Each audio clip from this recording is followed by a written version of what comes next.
राधे राधे आप सभी को। आज हम सेक्शन 30 डिस्कस करेंगे। कौन सा सेक्शन? सेक्शन 30। क्या कहता है जी section 30? Consideration of proved confession affecting person making it and others jointly under trial for same offence when more persons than one are being tried jointly for the same offense and a confession made by one of such person affecting himself and some other of such person is proved, the court may take into consideration such confession as against such other person as well as against the person who makes such confession. तो क्या कहता है जी section? आइए समझते हैं। जब एक से ज्यादा पर्सन का एक ही ऑफेंस के लिए जॉइंट ट्रायल चल रहा है, when more person than one are being tried jointly for the same offense, जब एक से ज्यादा पर्सन का एक ही ऑफेंस के लिए सेम ऑफेंस के लिए जॉइंट ट्रायल चल रहा है, मींस एक से ज्यादा एक्यूज का सेम ऑफेंस के लिए जॉइंट ट्रायल चल रहा है, and a confession made by one of such person affecting himself and some other of such person is proved. तो आगे क्या बोलता है जी? अब उनमें से एक एक्यूज ने कन्फेशन कर दिया जो उसको भी इफेक्ट कर रहा है और को एक्यूज को भी इफेक्ट कर रहा है, और ये जो कन्फेशन है ये प्रूव्ड हो जाता है। And a confession made by one of such person affecting himself and some other of such person is proved, the court may take into consideration such confession as against such other person as well as against the person who makes such confession. तो अब जो court है वो उस confession को maker के against plus other co-accuse के against consider कर सकती है। The court may take into consideration such confession as against such other person, such other person यानी कि जो को एक्यूज है उसकी बात हो रही है, as well as against the person who makes such confession. That means जिस पर्सन ने वो कन्फेशन किया है, मेकर। ओके, तो चलिए सम अप कर लेते हैं। जब एक से ज्यादा एक्यूज का सेम ऑफेंस के लिए जॉइंट ट्रायल चल रहा है और उनमें से एक एक्यूज ने कन्फेशन कर दिया जो उसको भी इफेक्ट कर रहा है और को एक्यूज को भी इफेक्ट कर रहा है, यानी वो कन्फेशन ऐसा है जो मेकर और को एक्यूज दोनों को इफेक्ट कर रहा है, और ये जो कन्फेशन है ये प्रूव्ड हो जाता है। तो अब जो कोर्ट है वो इस कन्फेशन को मेकर के against plus other co-accuse के अगेंस्ट कंसीडर कर सकती है। ओके, अब यहां पर जो वर्ड है मे यूज कर रखा है, the court may take into consideration, means court के पास डिस्क्रिशन है। कोर्ट चाहे तो इस कन्फेशन को मेकर और को एक्यूज के अगेंस्ट कंसीडर कर सकती है और चाहे तो नहीं कर सकती। Okay, because word may is used, that is discretion lies with court. और किस डिस्क्रिशन की बात हो रही है कि कोर्ट उस कन्फेशन को मेकर और अदर को एक्यूज के अगेंस्ट यूज करना चाहती है या नहीं। अब आगे क्या बोलता है जी? आगे एक्सप्लेनेशन दे रखा है। Offence as use in this section includes the abetment of or attempt to commit the offence. Explanation क्या कहती है?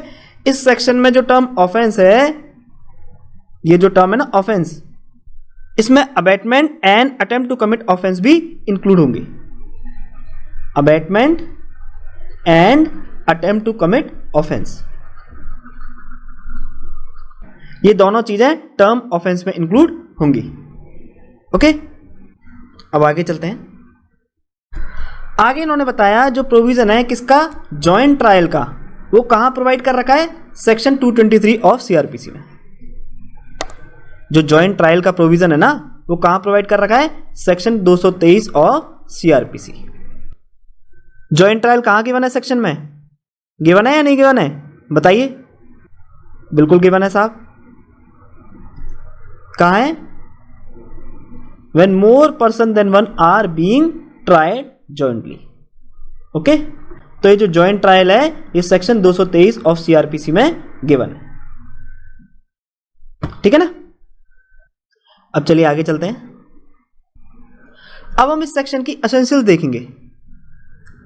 The section will apply if the following conditions are fulfilled. ये जो सेक्शन है, कौन सा सेक्शन? सेक्शन 30। ये सेक्शन 30 इफेक्ट में तब आएगा जब ये फॉलोइंग कंडीशन फुलफिल हो जाएंगी। तो कौन कौन सी कंडीशन, आइए इनको देखते हैं। A, that more person than one are being tried jointly, यानी एक से ज्यादा पर्सन का जॉइंट ट्रायल होना चाहिए।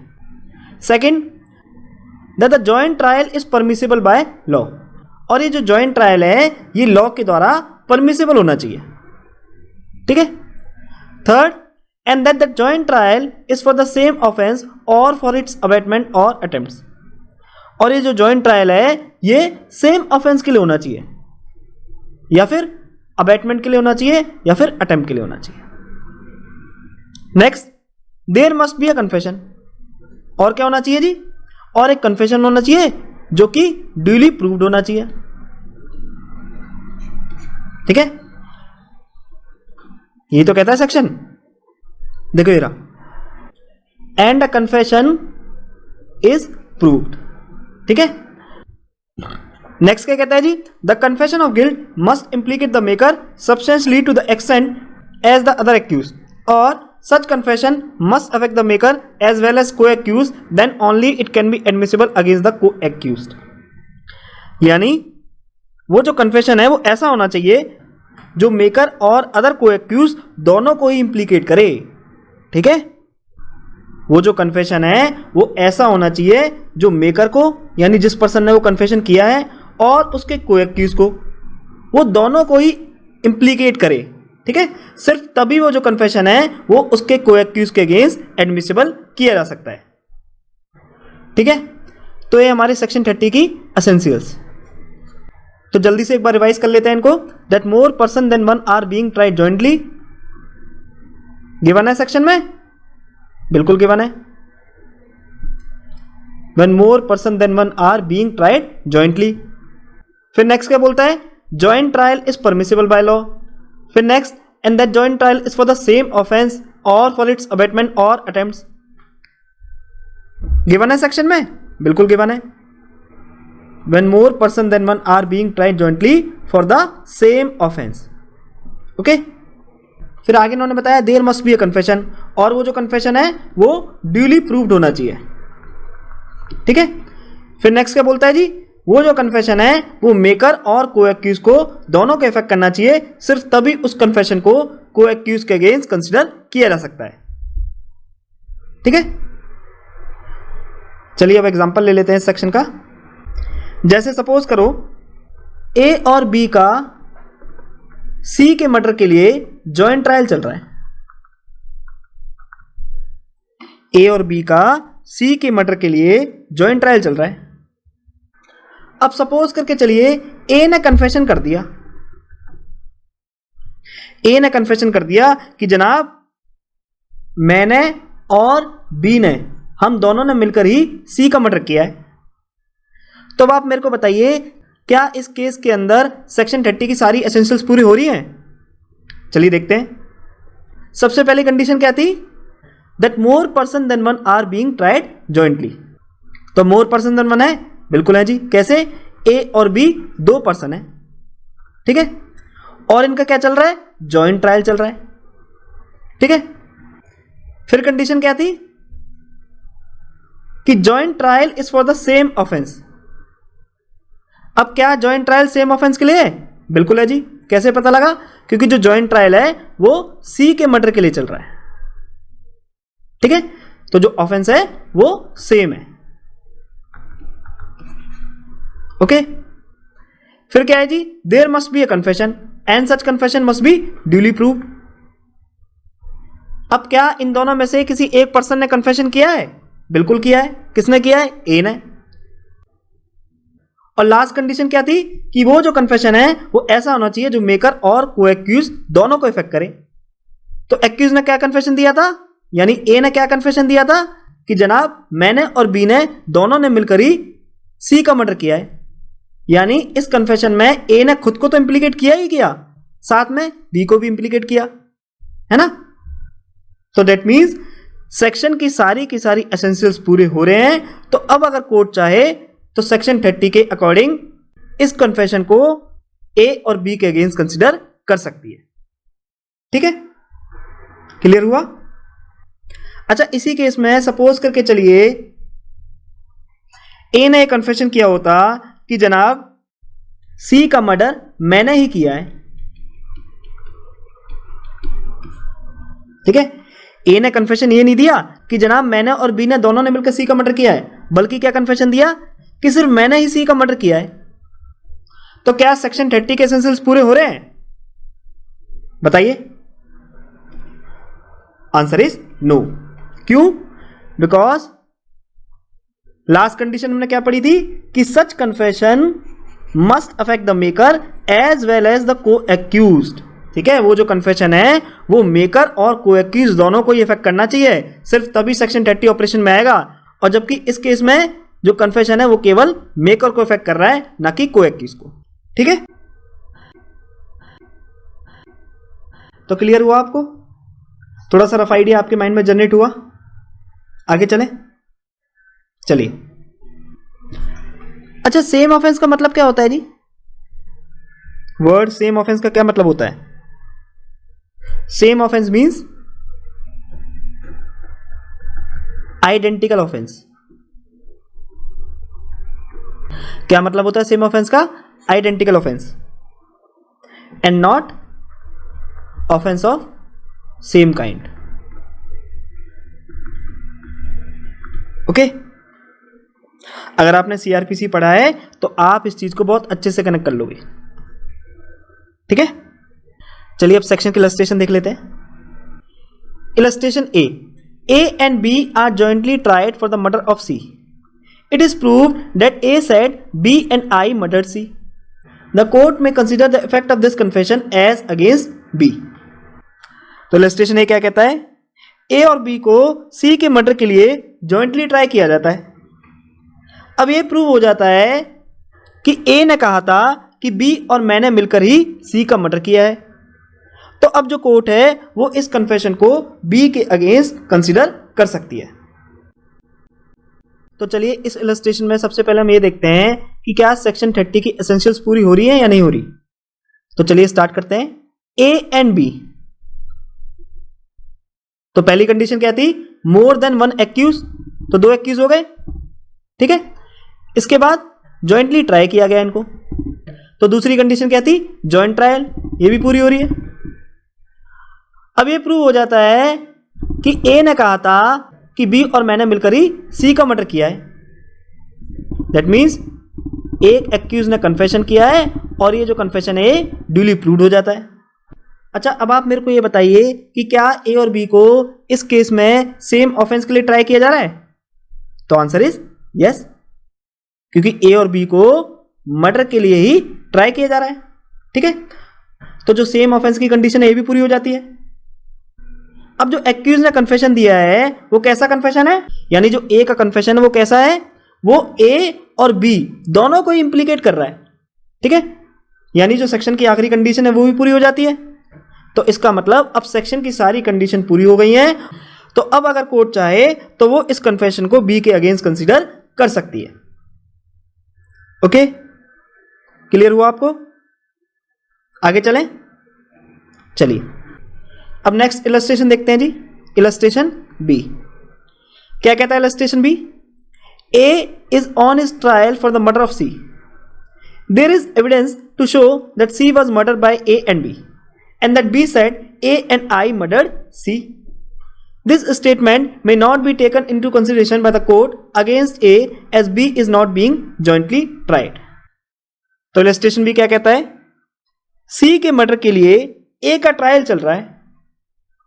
अब एविडेंस दिया जाता है कि B ने यह कहा था मैंने और A ने दोनों ने मिलकर ही C का मर्डर किया है।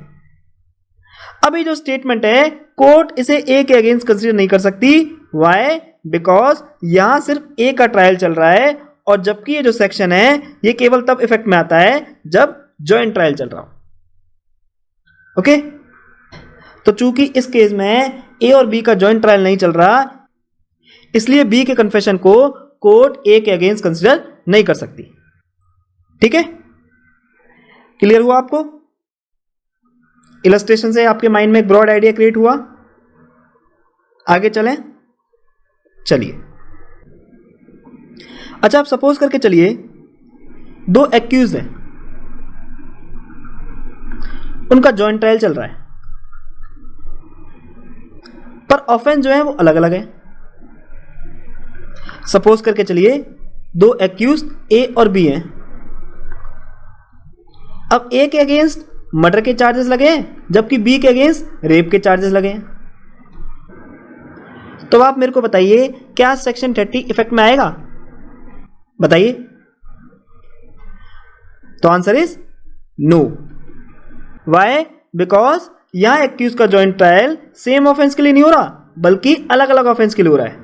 दैट इज सेम ऑफेंस की जो कंडीशन है वो मिसिंग है, इसलिए सेक्शन 30 ऑपरेशन में नहीं आएगा। ओके? अच्छा, आप एक बात याद रखना कि सेक्शन 30 के अंदर जो एक्यूज कन्फेशन देता है ना, that confession must not be obtain by force और फ्रॉड। ठीक है?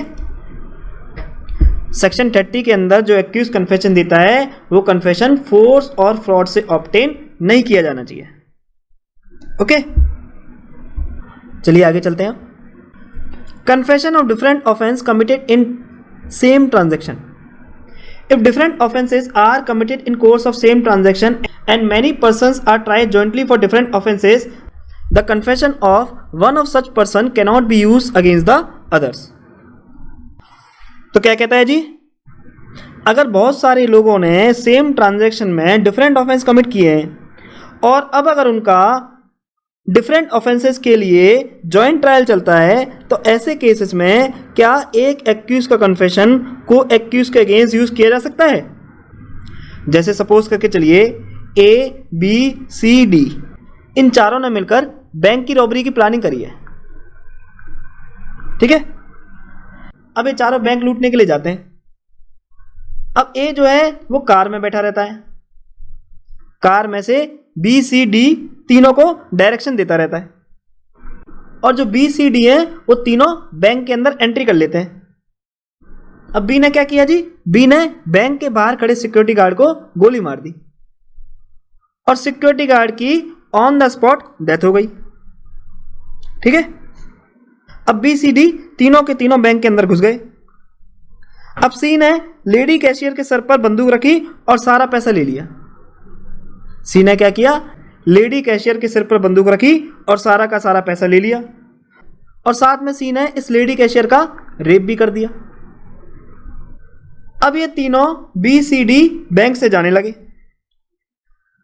अब जाते समय डी ने क्या किया? डी ने एक छोटे बच्चे को बैंक से किडनैप कर लिया, जिससे कि ये तीनों अपनी डेस्टिनेशन पर सेफली पहुंच जाए। ठीक है? अब ये तीनों फिर गाड़ी में बैठते हैं और चारों के चारों फरार हो जाते हैं। ओके? अब देखो यहां ट्रांजैक्शन एक है ना?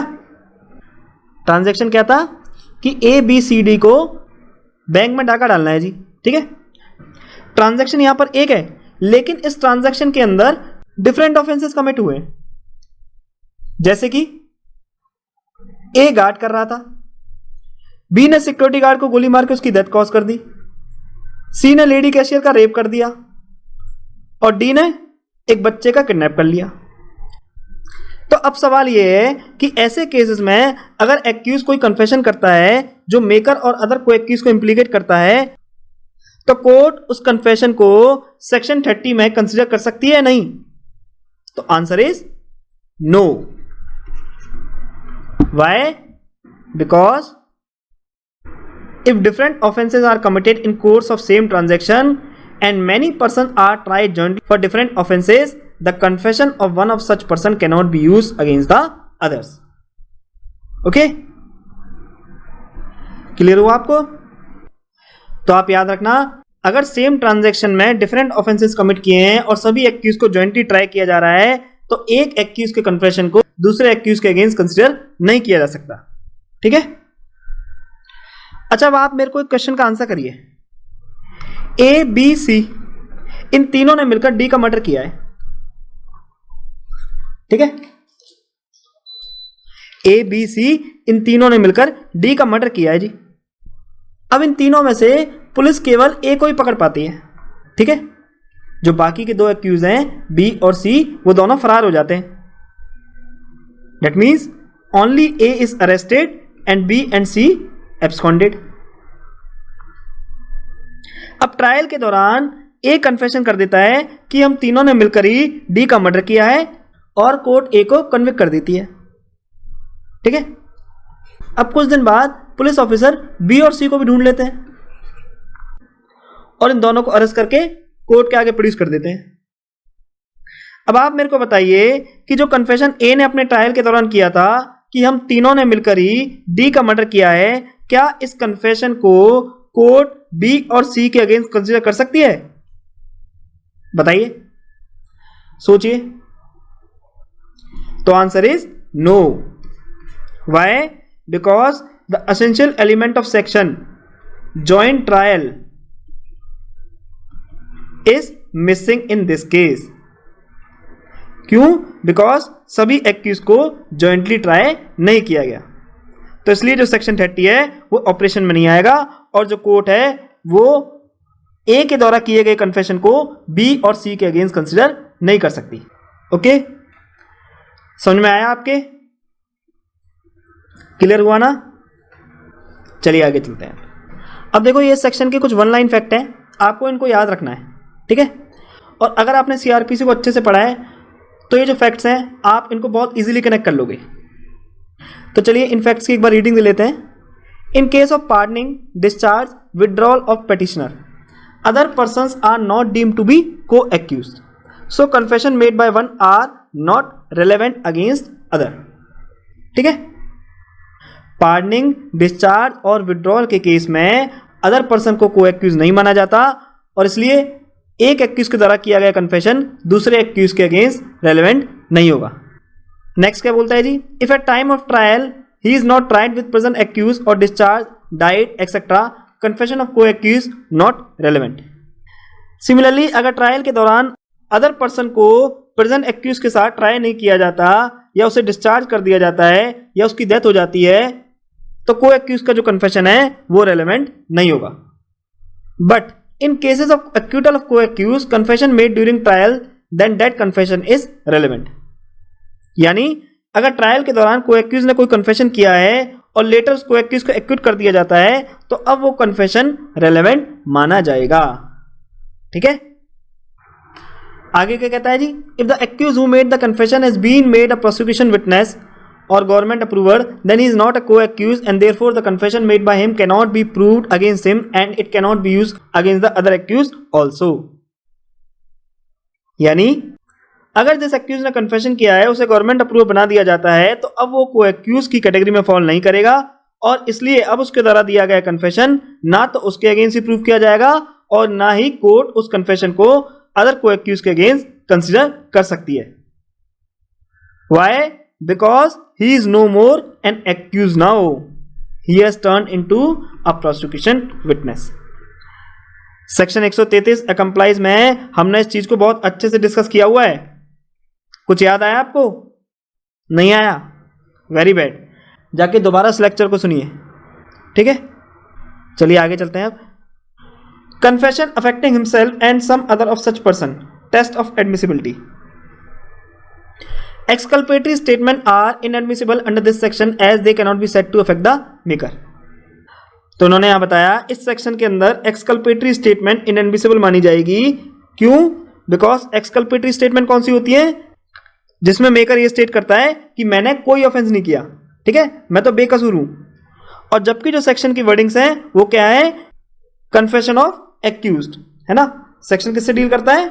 कन्फेशन ऑफ एक्यूज से। और टर्म कन्फेशन का मतलब क्या होता है? एडमिशन ऑफ गिल्ट और एक्सेप्टेंस ऑफ ऑफेंस, है ना। तो इसलिए इन्होंने बताया कि एक्सकल्पेटरी स्टेटमेंट जो है वो इनएडमिसिबल हो जाएंगी इस सेक्शन के अंदर। क्यों? क्योंकि वो स्टेटमेंट ऐसी हैं जो मेकर को इफेक्ट नहीं करती हैं, ठीक है। आगे क्या कहता है जी?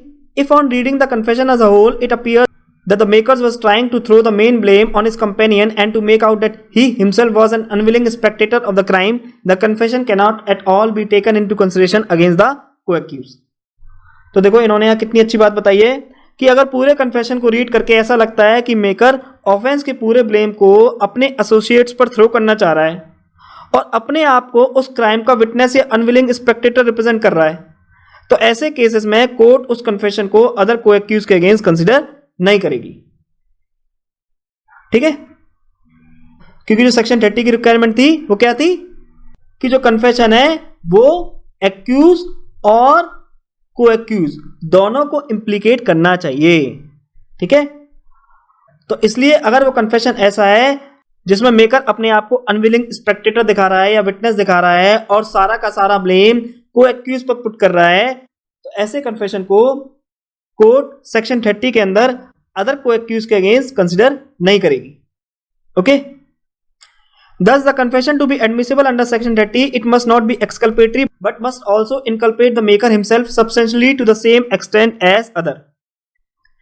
तो इसलिए सेक्शन 30 के अंदर कन्फेशन को एडमिसिबल करने के लिए ना सिर्फ ये जरूरी है कि कन्फेशन एक्सकल्पेटरी हो, बल्कि ये भी जरूरी है कि कन्फेशन मेकर को भी सब्सटेंशियली उसी एक्सटेंट तक अफेक्ट करे जिस एक्सटेंट तक कन्फेशन को एक्यूज को अफेक्ट कर रहा है।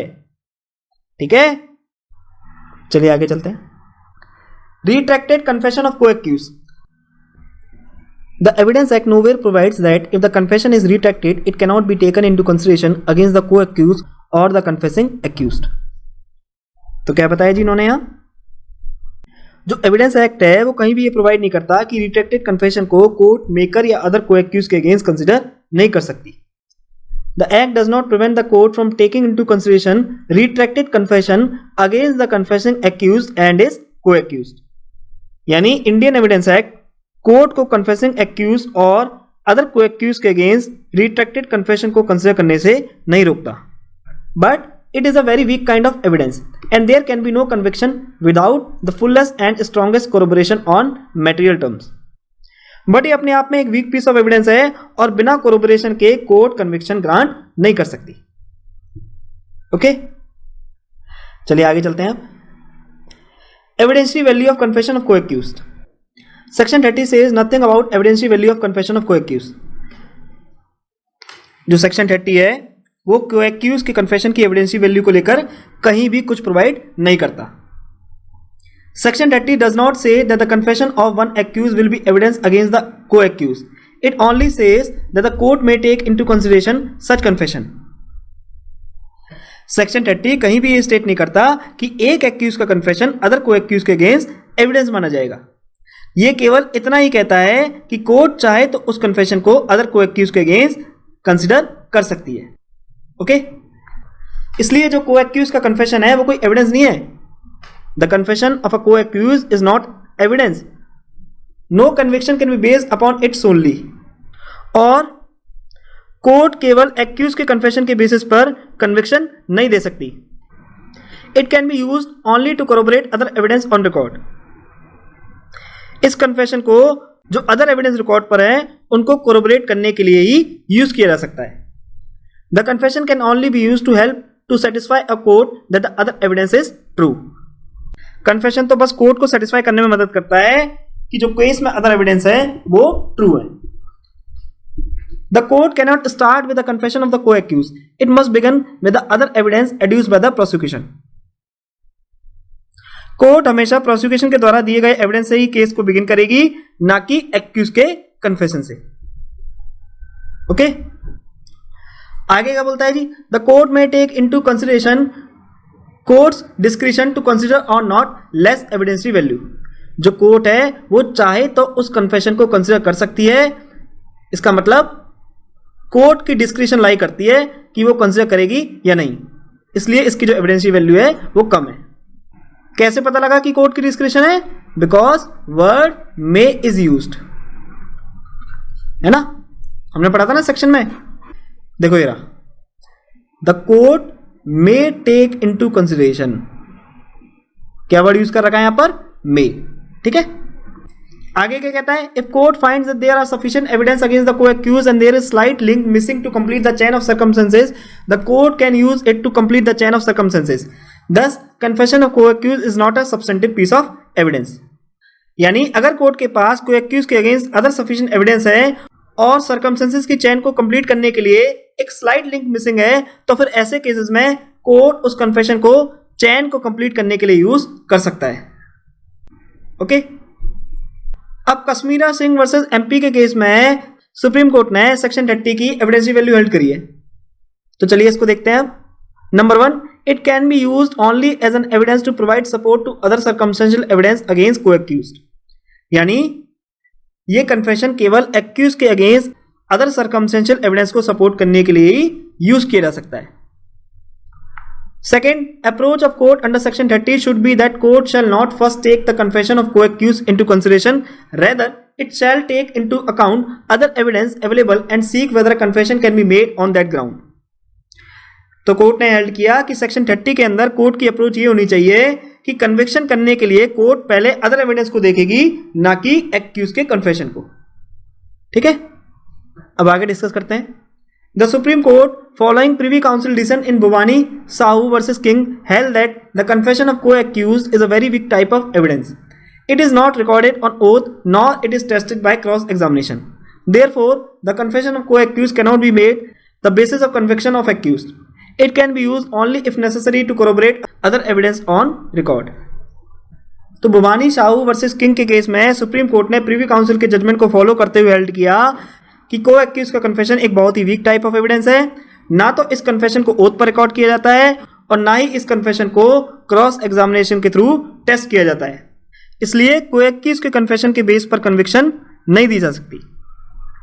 And it can be used only if necessary to corroborate other evidence on record. Okay, तो देखो ये था हमारा सेक्शन 30। सेक्शन 30 पीटी और मेंस दोनों के लिए बहुत इंपॉर्टेंट है। ठीक है, आपको इस सेक्शन को बहुत अच्छे से प्रिपेयर करके जाना है। अब सेक्शन 30 के कुछ पीटी के पॉइंट्स हम हाईलाइट कर लेते हैं। When more person than one are being tried jointly for same offence, confession affecting himself and other person and confession is proved, the court may take into consideration such confession against co-accused as well as against maker. Okay, जो word may है ये PT के लिए बहुत important है। और जो term offence है वो क्या क्या इंक्लूड करता है? Offence includes attempt to commit offence and abetment of offence also. Okay, और इसके साथ जो इस सेक्शन की दो इलस्ट्रेशन है वो भी बहुत इंपॉर्टेंट है। ये जो दो इलस्ट्रेशन गिवन है ये भी पीटी के लिए बहुत इंपॉर्टेंट है। ठीक है, तो ये था हमारा आज का लेक्चर। अगर आपको लेक्चर पसंद आया है तो आप लाइक, शेयर और कमेंट जरूर कीजिएगा, और अगर आपको लेक्चर पसंद नहीं आया है तो आपको डिसलाइक करने का भी पूरा राइट है। और प्लीज आप लोग कमेंट करके अपने फीडबैक जरूर दीजिएगा, जिससे कि फ्यूचर में मैं अपने आप को और इंप्रूव कर सकूं। और अगर आप लोग चाहते हैं कि वीडियोस में किसी भी तरह का मैं चेंज करूं तो आप मुझे कमेंट करके बता सकते हैं। मैं पूरी कोशिश करूंगा चीजों को आपके अकॉर्डिंग चलाने की।